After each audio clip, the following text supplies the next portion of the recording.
오늘은 어린이날입니다. 그래서 오늘 이 시간에 여러분과 저는 우리 마음을 가다듬어서 정말 신앙 중심의 가정교육을 우리가 잘했는지 살펴보는 귀한 시간을 갖고자 합니다. 저희 오늘 설교 제목은 신앙 중심의 가정교육입니다. 교육심리학자들은 말하기를 어린아이가 어머니 뱃속에서 태어나서 1살부터 6살까지 그 근본적인 인격의 바탕은 다 조성된다고 말하고 있습니다. 그러므로 겨우 말을 배워서 이제 자유롭게 이사를 표현할 수 있는 그 1살부터 6살까지가 일생을 결정하는 인격적인 가장 귀중한 바탕이 형성되는 것입니다. 이 어린아이들이 인격이 형성될 때 자기 마음대로 인격이 형성되는 것은 아닙니다. 아버지의 행동을 보고 어머니의 언어 심찰을 보고 어머니와 아버지가 사는 그 삶의 모범을 따라서 자기들의 인생을 살아갈 바탕을 형성하는 것입니다. 그리고 이제 6살에 학교에 들어가서 12살에서 13살 국민학교를 졸업할 때까지 그들은 사회와 세계를 이해하고 받아들이는 마음의 태도가 결정되어 버립니다. 인생을 평생 부정적으로 살 것이냐, 그렇지 않으면 긍정적이고 창조적이며 희망을 갖고 밝고 맑고 환하게 살 것이냐, 이러한 삶의 태도가 그럴 때 확고하게 결정되어 버리고 마는 것입니다. 이렇기 때문에 부모 설화에 있을 때 어린아이들의 일생이 결정되고 마는 것입니다. 이 얼마나 중요한 기간인지 말로 다 할 수가 없습니다. 저는 이제 48살입니다. 그러나 저는 저희 생애를 살펴볼 때 얼마나 어릴 때 아버지 어머님 설화에서 자랄 때 받은 감화와 감동이 오늘날 저희 인격 속에 주초를 놓고 있다는 것을 절실히 더욱 깨달을 수가 있습니다. 제가 사용하는 낱말이라든지 즐겨 사용하는 단어나 문장, 사물에 대하는 마음의 자세 등등 이 모든 것에서 우리 아버지 어머니의 모습이 나의 생애 속에 너무나 뚜렷하게 들어있는 것을 보고 내 스스로도 놀랍니다. 이처럼 내가 아버지를 닮을 줄 몰랐, 이처럼 어머니 성격이 내 속에 있는 줄 몰랐. 나이를 먹어갈수록 절실하게 저는 더욱 느끼고 있는 것입니다. 왜냐하면 어머니 아버지 밑에 있을 때 바른 그 감화와 감동이 나도 모르는 사이에 내 인격의 바탕을 형성하고 내가 인생을 살아가는 데 있어서의 어떠한 태도를 가지고 살 것이냐, 이것이 결정되었기 때문인 것입니다. 그러므로 좋은 부모를 모시고 일생을 결정하는 귀한 기간을 살아간다는 것은 얼마나 큰 행복인지 형언할 수가 없는 것입니다. 그렇기 때문에 부모 설화에서 자라는 어린이들이 가정에서 받는 교육이란 세상 어디에서 받는 교육에 비교할 수 없이 막대한 인격에 영향력을 미치는 것입니다. 성경에는 마땅히 행할 바를 어린아이에게 가르치라, 그리하면 그가 100발이 되어도 그 길을 떠나가지 아니하리라고 말씀하신 것입니다. 그러면 과연 우리는 부모로서 오늘날 우리의 자녀들에게 어떠한 교육을 시키고 있을까요? 나는 이 문제에 관해서 여러분과 함께 오늘 깊이 반성하는 시간을 가져보고자 합니다. 첫째로 우리는 어린아이들에게 하나님 중심의 산 생활 교육을 시켜야만 하는 것입니다. 사람이 온 천하를 짜었고도 자기 목숨 하나 잃으면 무엇이 유익하리요? 사람이 자기 목숨과 무엇과 바우겠냐고 주님께서 말씀하셨습니다. 이 세상에 부귀, 영화, 공명을 다 누린다고 할지라도 인생은 살면 70이요 간간하면 80입니다. 그 후에는 심판이 있습니다. 영원한 하나님이 예비한 새하늘과 새 땅과 새 예루살렘에 들어갈 수 없는 육체만 기르다가 영원히 멸망할 자녀를 우리가 길렀다면 우리는 크리스찬 부모로서 우리의 교육은 완전히 실패하고 마는 것입니다. 성경 창세기 1장 1절에 태초에 하나님이 천지를 창조하시냐고 기록한 것입니다. 태초에 천지가 있기 전에 하나님이 먼저 계셨습니다. 그러므로 우리의 삶도 처음 출발 이전에 우리가 무엇을 먹을까, 무엇을 입을까, 무엇을 마실까를 경영하기 전에 하나님을 먼저 마음속에 모시는 교육을 자녀들에게 시켜야 되는 것입니다. 그래서 삶의 초점을 언제나 사물보다 먼저 하나님께 두어서 그 나라와 그 의를 먼저 구하도록 자녀들에게 가르쳐야 되는 것입니다.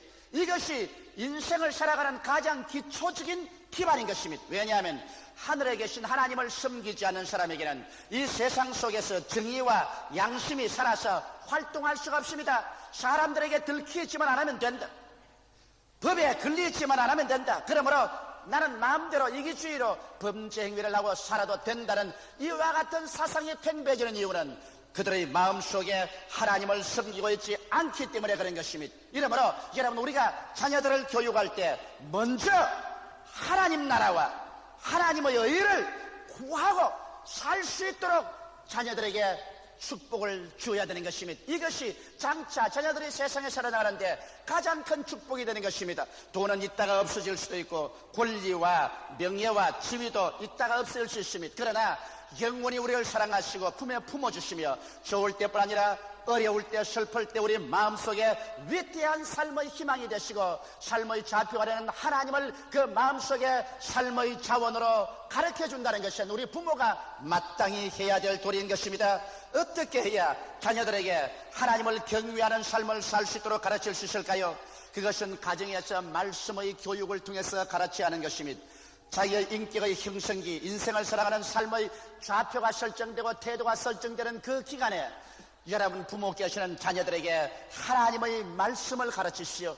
자녀들이 원든 원치 않든 자녀들에게 하나님 말씀을 계속해서 가르치십시오. 왜냐하면 낙수물이 자꾸 떨어지면 바위를 뚫듯이 계속된 가르침이 그 심성을 변화시켜 버리고 마는 것입니다. 저는 우리가 자랄 때 우리 아버님이 어찌 교훈을 말씀하는지 좌우간 고막이 따라 뚫어질 정도로 교훈을 들으십니다. 매일 저녁 식사만 하고 나면 너희들 오너라 하시고 난 다음에 그 다음 아버님 입을 여시면 공자왈 것입니다. 그럼 우리는 아버님 설화에서 적어도 10년 이상씩 살았기 때문에 공자왈 그럼 벌써 아멘까지 다 압니다. 하도 말을 많이 들어놓아서 시작하시면 벌써 무슨 말로 종결한다는 것까지 우리는 다 알고 있어요. 그래서 속으로 이 말을 찌푸리면서 아이고 저 말 벌써 몇십 분 하는지 모르겠다. 저 안 하시면 좋겠다. 이래서 우리 형제간끼리 방에 있다가 아버님이 오시라 한다 하면 전부 서로 쳐다보고 이 맞살을 찌푸리고 또 그 말 들으러 간다고 그랬습니다. 그러나 이제 우리 아버님의 설화를 떠난 지 우리는 다 오래됩니다. 그런데도 불구하고 오늘날에 와서 돌이켜볼 때 그렇게 귀가 따갑도록 잔소리라고 들은 그 말 한마디 한마디가 이제는 내 뼈가 되고 내 살이 되고 나의 인생과 분리할 수 없는 것이 되어서 우리 인생을 올바르게 살게 된 것입니다. 우리 9 형제간이 자랐지만은 그 중에 한 사람도 술 마시는 사람도 없고 담배 피우는 사람도 없고 방탕한 사람도 없고 음란한 사람도 없고 오직 한 길로 올바르게 자란 것은 자랄 때 매일같이 아버님에게 낙숫물이 바위를 뚫듯이 우리에겐 그렇게 교훈을 해주셨기 때문에 그 교훈이 뼈가 되고 살이 되기 때문인 것입니다. 이제 나도 우리 애들을 불러놓고 난 다음에 주님께서 말씀하시기를 옛날에 공자님이 말씀하시기를 이렇게 말하면 벌써 이 맞살을 찌푸리는 내 눈에 환하게 보여요. 얘들아 예배 보러 오너라. 그러면 애 셋 놈이 서로 옆구리를 치면서 또 아버지 잔소리 들으러 간다 그럽니다. 나도 그랬으니까 나도 알아요. 그러나 나도 말합니다. 내 말이 너희들에겐 잔소리같이 들리지만은 너희들 인격 형성에 나중에 도저히 없어서는 안 될 영양소가 될 테니까 들어놓아라. 또 내게 들어와 놔야 너도 나중에 장가 가서 자식 놓으면 너 할아버지가 말씀하기를 또 그러고 또 내 말 할 것이다. 그러므로 잘 들어놓아라. 그리고 계속해서 진리에 대해서 말씀을 가르치는 것입니다. 그렇기 때문에 저는 셋 놈을 기르지만 한 아이도 말썽을 일으키거나 방종하는 아이가 없습니다. 어릴 때부터 그 마음속에 진리를 계속 가르쳐주면 별 도리 없이 그 인격 형성에 그 진리가 기반이 되기 때문에 바른 길을 가지 헛된 길로 갈 수가 없게 되는 것입니다. 그뿐만은 아닙니다. 여러분께서 가정을 이룰 때 가정적인 분위기가 자녀 교육에 얼마나 중요한지 압니까? 아버지가 밤늦게 술 먹고 들어와서 고래고래 고함을 치고 어머니를 때리고 담배 연기로 가정을 가득히 채워놓고 혹은 도박을 하고 혹은 상소리하고 음란하고 방탕한 생활하면서 자녀 보고 아무리 교육을 한들 그 교육이 무슨 소용이겠습니까? 이솝 우화에 보면 개가 자기 새끼들을 모아놓고 너희들 다 앞으로 가라 하면 앞으로 가라고 했어. 앞으로 갔으니까 전부 옆으로만 갑니다. 이놈들아 앞으로 가라 그러는데 왜 옆으로 가느냐? 또 앞으로 갔으니까 또 전부 옆으로만 갑니다. 그러니까 개들이 할 말이 아버지가 먼저 하면 앞으로 가보십시오. 그래서 앞으로 갔고 아버지도 옆으로 막 갑니다. 뭐 아버지도 옆으로 가면서 뭘 우리 보고 앞으로 가라 그러는 거예요. 결국 어린아이들은 집에서 어떻게 살아가는가 행위를 배우는 것입니다. 제가 자라면서 우리 집에서 자세히 배웠습니다. 아버지가 어머니를 어떻게 대하는가 그것도 배웠고, 아버지가 아버지로서 어떠한 삶을 사는가도 배웠었습니다. 또 아버지가 어떤 말을 쓰시는가도 배웠었습니다.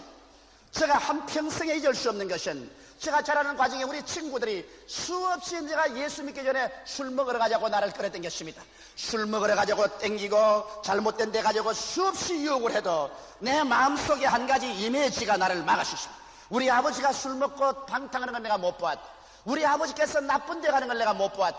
그런데 내가 그 아버지의 아들로서 내가 어떻게 술 먹고 나쁜 데를 갈 수 있느냐. 그래서 주님을 알기 전에도 그것을 다 떨어뜨릴 수 있는 것은 우리 가정의 분위기 때문에 그런 것입니다.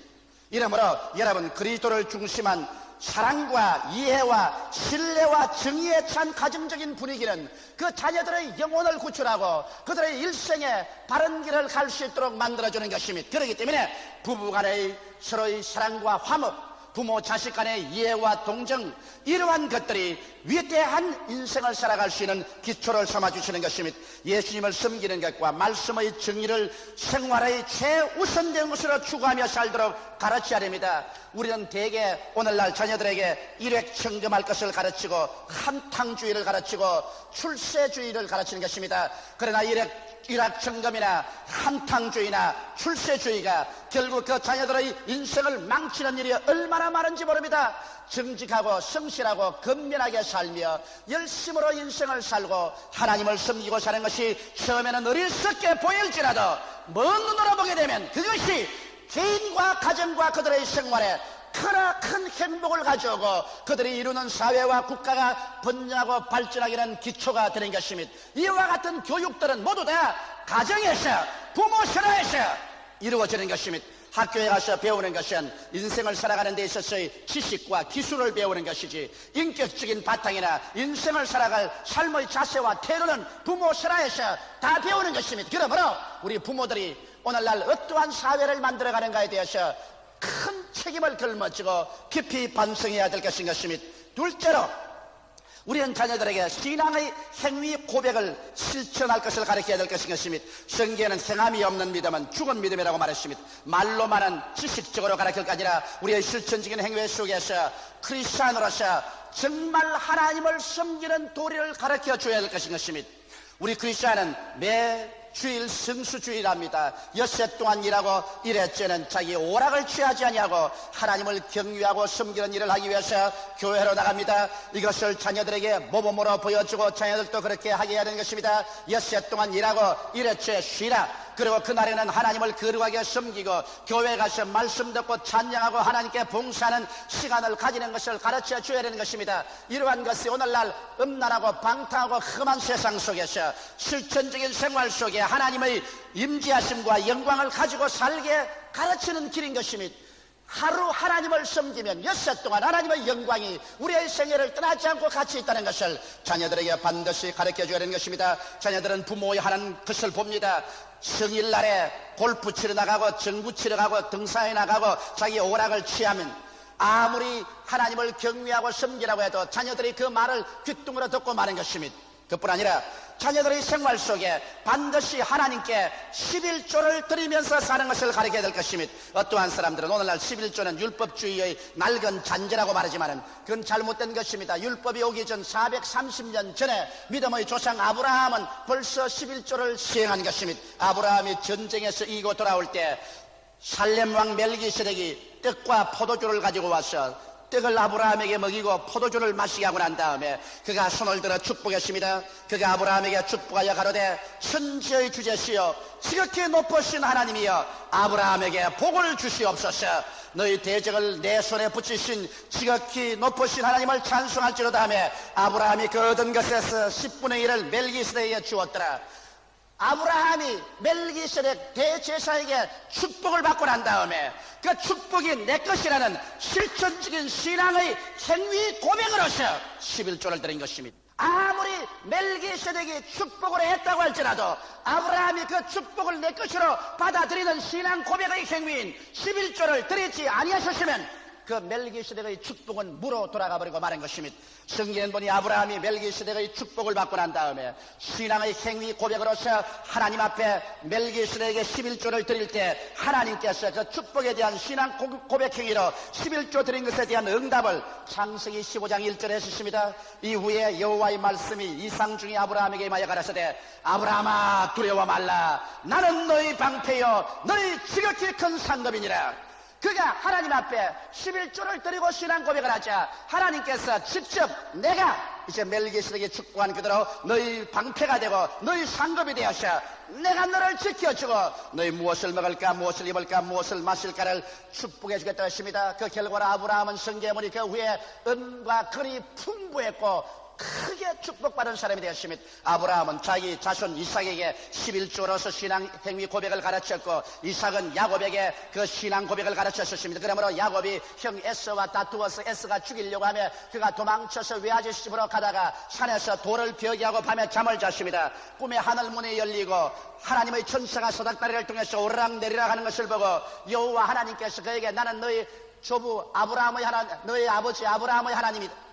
그러므로 내가 너에게 또 너희 조부 아브라함 너희 아버지 이삭 너희 하나님이니 내게 이 땅을 주겠다고 약속하신 말씀을 듣고 난 다음에 그는 아침에 일어나서 두렵도다 이것이 하나님의 집이로다 하고서 자기가 벤 그 돌에 기름을 바르고 하나님 앞에 이런 서약을 했습니다. 믿음의 신앙 고백 서약인 것입니다. 창세기 28장 20절로 22절에 보면 야곱이 서원하여 가로되 하나님이 나와 함께 계시사 내가 가는 이 길에서 나를 지키시고 먹을 양식과 입을 옷을 주사 나로 평안히 아비 집으로 돌아가게 하시오면 여호와께서 나의 하나님이 되실 것이요 내가 기둥으로 세운 이 돌이 하나님의 전이 될 것이요 하나님께서 내게 주신 모든 것에서 10분의 1을 내가 반드시 하나님께 드리겠나이다더라. 여기에서 축복의 행위 언약으로서 야곱은 11조를 내놓았었습니다. 그가 가장 어려운 삶 속에서 형에게 쫓겨서 외아지 집으로 도망가는 그 처지에 하나님이 축복의 근원이 되고 하나님께서 먹을 것과 입을 것과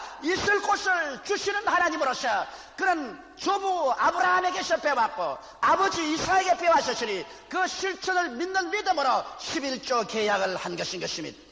그러므로 나중에 야곱이 20년 만에 고향으로 돌아올 때는 한때 두때의 거대한 짐승의 무리를 거느린 부자로서 승리자로서 돌아올 수 있는 것입니다. 오늘날 11조는 그러므로 우리의 신앙의 행위 고백인 것입니다. 아무리 입술로 하나님을 믿습니다. 하나님은 천지와 만물을 지으시고 우리를 축복하시는 하나님인 줄 믿습니다 해도 거기에 계약으로서 실천신앙으로 11조를 드리지 아니하면 그 기도는 헛것이 되고 마는 것입니다. 수없이 많은 사람들이 주를 경외하면서 헐벗고 굶주리고 생활에 낭패와 실망을 하는 것은 예수 그리스도를 통해서 하나님이 주신 축복이 그의 소유물로 소유되지 않습니다. 멜기세덱이 아무리 아브라함을 축복했다 할지라도 아브라함 앞에 11조로서 아브라함이 멜기세덱에게 드리지 아니하셨으면 그 멜기세덱의 축복은 효과가 없습니다. 오늘 우리 주 예수께서 당신의 살을 찢어주시고 당신의 피를 흘려서 여기에 떡과 포도주를 우리에게 먹여주시고 주님께서 오중복음과 삼박자 축복을 약속하고 허락해 주실지라도 우리가 주님 앞에 11조를 드리고 신앙 고백의 그러한 믿음의 실천이 없이는 이와 같은 축복은 헛것이 되어버리고 마는 것입니다. 이러므로 우리 자녀들에게 일생을 살면서 하나님을 삶의 근본으로 삼고 하나님의 축복을 삶의 자원으로 삼고 추나주동 사시절 좋을 때나 어려울 때나 염려 없이 살아가기 위해서 반드시 하나님의 축복의 행위 계약인 11조를 드리도록 가르쳐 주어야 할 것입니다. 이것이 여러분께서 자녀들에게 재산을 남겨주는 것보다 더 나았습니다. 왜? 삶의 축복의 근원이신 하나님과 함께 살도록 도와줄 수 있기 때문인 것입니다. 셋째로 우리들은 자녀들에게 사랑의 실천을 가르쳐야 하는 것입니다. 내 이웃을 내 몸같이 사랑하라고 했는데 오늘날 세상은 이기주의로 꽉 들어찹니다. 내만 잘 먹고 잘 입고 잘 살면 남이야 죽든지 살든지 상관이 없다 해서 이제는 우리가 함께 사는 우리 개념이 없어지고 나의 개념밖에 없습니다. 그래서 기도할 때도 보면 하늘에 계신 우리 아버지가 아니고 하늘에 계신 내 아버지여 내 아버지여 하는 것입니다. 여러분 오늘날 하나님께서는 우리로서 함께 살도록 만들어놓은 것입니다. 내 개인적인 이기주의로 말미암아 남만 잘 살면 남은 죽어도 좋다는 그러한 이기주의 일생에는 교회에서는 있을 수가 없는 것입니다. 하나님은 세상을 이처럼 사랑하사 독생자를 주셔서 우리들을 살리기 위해서 자기 일신을 십자가에 못 박아 몸짓고 피 흘려서 우리를 사랑해 주신 것입니다. 그렇기 때문에 그리스도를 믿는 우리들은 내 개인의 이기주의로 살 것이 아니라 우리가 함께 살아야 됩니다. 남편은 자기 마음대로 살 것이 아니라 아내와 자식과 함께 삽니다. 부인은 자기 혼자 살 것이 아니라 남편과 자녀와 함께 삽니다. 우리는 함께 운명의 한 공동체가 되어 살기 때문에 내보다 남을 더 낫게 여기고 나를 사랑하는 것과 똑같이 남을 사랑할 줄 알아야 되는 것입니다. 그래서 한 가정과 이웃의 집단적인 행복을 우리는 도모해야 되는 것입니다. 집안 소지한다고 자기 집 앞 다 썰어가지고서 나무 집 담 밑에 연탄재하고 먼지 다 갖다 놓고 난 다음 나는 집안 소지 잘했다 그렇게 돌아서는 사람은 그것은 소지가 아닌 것입니다. 그것은 자기의 이기주의요 오히려 이웃과의 불화를 도모하는 것입니다. 이러기 때문에 우리들은 진실로 우리의 삶에 공중도덕을 지킬 줄 알아야 됩니다. 우리 한국이 선진국이 되려면 아직 새까맣다는 것을 나는 느낀 것은 이번 서울대공원 개장에 80여만 명이 갔는데 서울대공원이 아니라 쓰레기 공원이 되고 말았습니다. 어찌나 쓰레기를 아무나 버리고 철책을 밟고 나무도 짓밟아서 죽여버리고 잔디밭도 없애버리고 짐승들에게는 깡통을 던지고 돌멩이를 던져가지고서 짐승들이 신경쇠약이 걸리게 만들어 놓고 그러고 나 혼자 즐겼으면 되었다고 유유히 집으로 들어오는 이것이 오늘날 한국의 수도 80만 시민이 가서 저질러 놓은 것입니다. 나는 그것을 신문에 읽고 난 다음 내 마음속에 부끄러움을 감출 수가 없었습니다. 고작 선진국으로 올라가는 우리 국민의 정신적인 자세가 이것밖에 되지 않았는가? 오늘날 나는 우리 한국 사람들의 공중도덕에는 정말 괴롭습니다. 공중 화장실에 가보면 도저히 괴로워 들어갈 수 없어요. 외국 사람 데리고 들어가면 외국 사람이 화장실 곁에서 코를 잡고 늘 서 있습니다. 못 들어가고 이렇게 더럽겠습니다. 공중에 마시는 수도꼭지는 전부 다 뽑아 안 갑니까? 벤치조차 돌로 때려가지고서 뜯어버리지 않습니까? 나 혼자 즐기고 나 혼자만 살면 된다. 그러나 자기 혼자 사라지나요? 우리는 함께 살게 되어 있기 때문에 혼자서 살려면 남도 죽고 자기도 죽어버리고 마는 것입니다. 이러기 때문에 우리들은 어느 곳에 가나 우리는 함께 먹고 함께 자고 함께 사는 운명 공동체요. 우리가 다 같이 대한민국이라는 한 배를 타고 지구촌이라는 한 배를 타고 산다는 것을 우리는 잊어서는 안 될 것입니다. 이러한 것을 우리는 자녀들에게 가르쳐 줘야 되는 것입니다. 우리 나라를 사랑하는 것. 여러분, 이 나라는 내 개인의 나라가 아닙니다. 우리나라인 것입니다. 4천만이 함께 사는 나라인 것입니다. 내 좋다고 마음대로 하고 내 싫다고 파괴하는 행위를 해서는 안 될 것입니다. 여러분, 어느 나라든지 부강한 나라에 가보면 그 나라와 민족은 자연을 사랑합니다. 꽃을 사랑하고 새들을 사랑하고 자연을 사랑합니다. 하천이 부패해서 썩은 냄새가 나고 꽃나무가 다 꺾어지고 짐승들이 다 날아가 버린 그 나라와 백성은 절대로 잘 살지 못합니다. 마음이 황량한 나라일수록 자연이 황량합니다. 제가 구라파에 가서 절실히 느끼는 것은 구라파에 가면은 비둘기나 새들이 사람을 겁을 내지 않아요. 어느 광장에 가도 비둘기가 곁에 오고 새들이 그냥 곁에 와서 앉고 내가 식당에 가서 밥을 먹는데 내 밥 먹는 밥상 그릇 옆에 새가 와서 먹을 거 달라고 기다리고 있어요. 도대체 새들이 왜 사람을 겁을 안 냅니까? 그것은 사람들이 자연을 훼손하지 아니하고 동물의 생명까지도 사랑하는 것입니다. 우리 대한민국에는 새들이 산에도 못 있고 저 휴전선으로 달아나야 됩니다. 있는 새도 따라다니면서 다 잡아버리니까. 이것이 얼마나 우리의 마음속이 황폐해졌다는 것을 보여주는 것입니다. 꽃도 내가 보면 고우면 꺾어버리고 잔디밭도 남이 알 거 뭐냐 내가 들어가서 짓밟아버리고 자연을 막 사람 못하고 그 몇십 년 된 나무들도 내리찍어가지고서 팔아먹어버리고 이렇게 자연을 사랑하지 않은 황폐한 마음을 가지고서 조국과 민족을 근대화하고 부흥시키겠다는 우리의 마음은 잘못된 것입니다. 여러분, 덴마크가 프루시아와 오스트리아의 전쟁에서 참패하고 굉장한 전쟁 배상비를 걸머치고 산업은 피폐하고 나라 경제는 파탄에 이르고 직장은 얻지 못하여 청년들은 눈팽이 되고 처참한 징에 있을 때 그때 덴마크를 일으키려 세운 사람이 그룬뜨비 목사입니다. 그룬뜨비 목사가 어떻게 덴마크를 세웠나요? 황폐한 환경을 가지고서 어떻게 덴마크가 일어날 수 있나요? 그가 하는 말은 하나님을 사랑하자, 나라를 사랑하자, 자연을 사랑하자. 사랑만이 이 민족을 살릴 수가 있다. 그 사랑은 예수 그리스도를 믿고 하나님께 의지하고 기도함으로 받을 수가 있다. 하나님께 우리가 은혜와 사랑을 받아서 하나님을 사랑하고 나라를 사랑하고 자연을 사랑하는 우리 백성이 되자.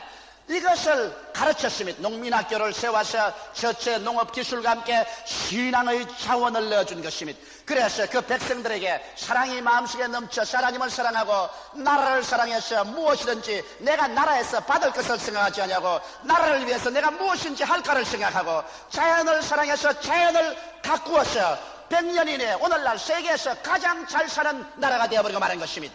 최근에 두 사람의 덴마크 청년이 한국에 와서 한국 전체를 살펴보고 난 다음 그들이 남겨놓고 간 말을 내가 읽어보았습니다. 그 덴마크 청년들이 뭐라고 하냐면, 한국에 와서 기적을 봤다. 깜짝 놀랄 기적을 한국에서 봤다 그럽니다. 그 무슨 기적을 봤느니까, 한국에 못 사는 기적을 봤다. 한국이 아무리 봐도 못 살 수가 없다. 우리 덴마크에 비교하면 땅이 그렇게도 옥토고 그렇게도 자연의 혜택을 받은 나라는 우리 보지 못했다. 덴마크는 땅이 전부 모래 땅이고 물이 없고 북극의 크큰 바람이 불어오므로 농사를 지으려 해도 밭과 논에 전부 방풍림을 심어야 되는데, 한국같이 이렇게 천혜를 입고 땅이 비옥한 이런 나라에서 잘못 사는 것을 보고 기적을 발견했다. 이것은 기적 중에 기적이라고.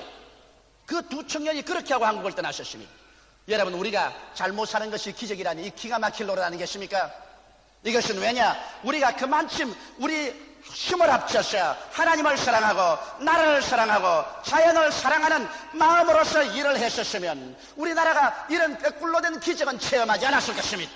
이렇기 때문에 우리나라가 잘 살기 위해서는 우리가 대거 국민 전체가 회개할 뿐 아니라 우리 부모들이 자식들에게 진실로 내 개인적인 이기주의적인 삶을 버리고 성경에 말씀한 것처럼 내 이웃을 내 몸같이 사랑하라, 이 교훈대로 실천하고 사는 것을 가르쳐 줘야 되는 것입니다. 하나님을 사랑하고 나라를 사랑하고 이웃을 사랑하고 자연을 사랑하는 이러한 것을 부모님들이 솔선수범해서 가르치지 않으면 이 나라는 황무지가 되어버리고 고비사막처럼 되어버리고 말 것인 것입니다. 이러므로 오늘날 우리들은 범죄와 무질서의 범람하는 홍수 속에서 정신을 차리지 못하고 방황하고 있으며, 날이 갈수록 방종하는 젊은이들, 흉악해져만 가는 범죄, 살벌한 사회 등 이 모든 것이 하나님을 두려워 아니하고 인간을 사랑하지 아니하며 자연을 사랑하지 않은 마음의 상실에서 오는 것입니다. 이 상실된 마음이 회복이 되지 않은 이상 결단코 문제는 해결되지 않습니다. 어떠한 정치가가 일어나도 어떠한 사회 제도를 개혁한다라도 상실된 황무지가 된 사람의 마음이 개조되어야 되는 것입니다. 이 마음의 변화 없이 이 조국과 민족의 미래가 절대로 기약될 수 없습니다. 어떤 한 사람의 지도자나 어떠한 사람의 정치가나 어떠한 정치 제도가 이 민족을 구출할 것이라고 생각하는 것은 망상입니다. 우리 국민 전체가 마음이 황무지가 되어 있는데, 이 황무지 속에 우리가 물을 주고 꽃동산을 가꿀 수 있는 그 시대에 되면 성경은 말씀하기를 지킬 만한 것보다 내 마음을 지켜라, 생명의 근원이 그에서 나온다고 말하는 것입니다. 마음이 바로 우리 삶의 원천이 되는 것입니다. 이 마음의 바탕에 하나님이 들어오시고 예수님의 구원과 사랑이 들어오셔서 그 십자가 보혈 공로를 통하여 중생하고 성령으로 충만함 받고 치료의 강물이 넘치며 축복의 믿음이 확신이 넘치고 천년 왕국의 소망이 넘치며 우리가 긍정적이고 적극적인 자세를 가지고 하나님을 사랑하며 나라를 사랑하며 자연을 사랑하고 이웃을 사랑해서 사는 이러한 마음의 자세를 가지고 내 혼자가 아닌 우리가 함께 사는 것으로서 손과 손을 잡고 나아갈 때 이 민족은 누가 뭐라고 말해도 부흥하고 발전하고 잘 살게 되는 것입니다. 이러한 교육을 우리가 자녀들에게 시켜야 되는 것입니다. 이러한 교육이 자연히 생기나요? 학교에 가서 가르쳐 주나요? 이것은 가정에서 부모들이 가르쳐 줘야 되는 것입니다. 웃기는 소리 하지 마라. 내가 무슨 충성이 되었다고 그렇게 한 사람 한 사람 말을 하면 이 나라는 황무지가 되어버리고 마는 것입니다. 여러분, 이 나라는 우리의 나라입니다. 우리 자손의 나라인 것입니다. 우리가 개개인의 가정에서 우리의 자녀들을 이와 같이 마음의 바탕에 풍성한 하나님의 축복으로 길러놓지 아니하면 이 나라의 장래는 바라볼 수가 없는 것입니다. 오늘 어린이날에 우리 부모들이 가슴에서 넘고 우리는 과연 우리 자녀들을 잘 기르고 있는가? 우리의 가정은 어떠한 상황에 있는가? 깊이 회개하는 기회를 우리가 삼아야 되겠습니다. 오늘날의 사회의 이 삭막함은 바로 우리 가정의 실패요, 우리 부모의 실패요, 우리 기독교회의 실패요, 성도들의 실패인 것입니다. 우리는 크게 하나님 앞에 회개하고 자부하고 돌아서서 진실로 그 나라와 그 일을 구하는 우리의 삶, 주님께 성의를 거룩히 지키고 하나님께 축복의 행위 계약인 11조를 드리는 삶, 그리고 내 이웃을 내 몸같이 사랑하는 삶, 이것을 우리 자신이 실천하고 우리 자녀들에게 가르치는 여러분이 되시기를 주님의 이름으로 축원합니다. 다 같이 오겠습니다. 기도드리겠습니다. 사랑이 많으시고 거룩하신 아버지, 우리는 기독교로서의 종교를 어깨에 걸머쥐고 가는 사람이 되지 말게 도와주시옵소서. 의식과 형식으로 왔다 갔다 하는 사람이 되지 말게 도와주시옵소서. 우리 마음이 변화되지 아니하면 이 사회와 세계가 변화되지 않습니다. 주님께서는 우리를 보고 마치 가루섬 아래 누룩을 넣은 같아서 크게 부풀어 오른다고 했는데, 우리 예수 믿는 사람들이 좋은 누룩이 되어서 이 사회와 이 국가와 세계를 변화시키는 역사가 일어나지 않고는 이 세상에 살아갈 길이 없사옵나이다. 아버지, 이 세상은 썩어져가고 민들어져가고 있습니다. 죄악의 문둥병에 걸려서 죽어가고 있습니다. 여기에 생선한 생명을 공급할 사람들은 하나님을 사랑하는 우리 주의 백성들이 아니고 누구시겠습니까? 하나님 아버지여, 오늘 이 어린이날에 내일을 상속받을 자녀들을 우리가 양육할 때 몸이나 먹이고 옷이나 입히고 그들 머리에 인생을 살아가는 기술만 주입하는 부모들이 되지 말게 도와주시옵소서. 인격을 완성하고 인생을 살아가는 올바른 삶의 자세와 태도를 가질 수 있도록 우리 가정에서부터 부모가 올바른 교육을 자녀들에게 시켜서 세상에 내보내어 세상이 더 밝고 맑고 환하며, 또 그뿐 아니라 그 자녀들이 천국까지 상속을 받을 수 있도록 도와주는 부모들이 되게 하여 주시옵소서. 예수님 이름 받들어 기도하옵나이다. 아멘. 잠시 동안 고개 숙이시기 바랍니다. 이 세상에 수많은 사람이 살면서 육신의 살만 살찌우고 지나갑니다. 그러나 너희 인생이 무엇이냐, 잠시 있다 사라지는 안개니라. 내일 일을 자랑치 말라. 오늘 내게 어떠한 일이 일어날지 알지 못하니라고 성경은 말하고 있습니다. 사람이 한번 나서 죽는 것은 정한이 지어 죽고 난 다음에는 심판이 있습니다. 이 세상은 천국에 들어가는 그림자인 것입니다. 참으로 사는 영원한 새하늘과 새 땅이 우리 위해서 예배해 있고 그 길로 가는 예수님이 기다리고 있습니다. 난 아직 예수를 믿지 않습니다. 믿다가 타락했습니다. 오늘 돌아오고 계신 날 위해서 기도해 주십시오 하신 분은 대강당에서 일어나 주시기 바랍니다. 안디옥, 베들레헴, 그리고 가나안 센터 1층 홀에서도 일어나시기 바랍니다. 일어나셔 예수께 여러분 마음을 드리고 여러분 자신이 구원을 받을 뿐 아니라 여러분의 가정에, 여러분의 자녀들에게 구원의 그 훈훈한 영광을 나눌 수 있는 여러분이 되어야 될 것인 것입니다. 인생은 나 혼자만 사는 것이 아닙니다. 내가 구원받음으로 온 가정과 온 사회를 구원시키는 것입니다. 오늘 여러분이 결정하는 것은 하나님의 위대한 축복이 여러분에게 임하는 시간인 것입니다. 일어나신 여러분은 이 기도를 소리내어 따라해 주시기 바랍니다. 이 기도를 통해서 우리는 구원의 세계 속에 들어가게 되는 것입니다. 사랑하신 하나님, 저는 죄인입니다. 어디에서 와서 왜 살며 어디로 가는지 알지 못하고 방황하며 지냈습니다. 오늘 하나님의 부르심을 받고 믿음으로 일어났습니다. 예수님의 십자가 보혈로 저를 씻어주시옵소서. 저를 위하여 죽으시고 저를 위하여 부활하신 예수님을 제 구주로 모셔드립니다. 지금부터 영원토록 주님과 함께 살겠습니다. 하나님은 내 아버지가 되셨습니다. 예수님은 내 구주가 되셨습니다. 저는 하나님의 자녀가 되었습니다. 이 큰 구원을 주시니 감사합니다. 예수님 이름으로 기도드리옵나이다. 아멘.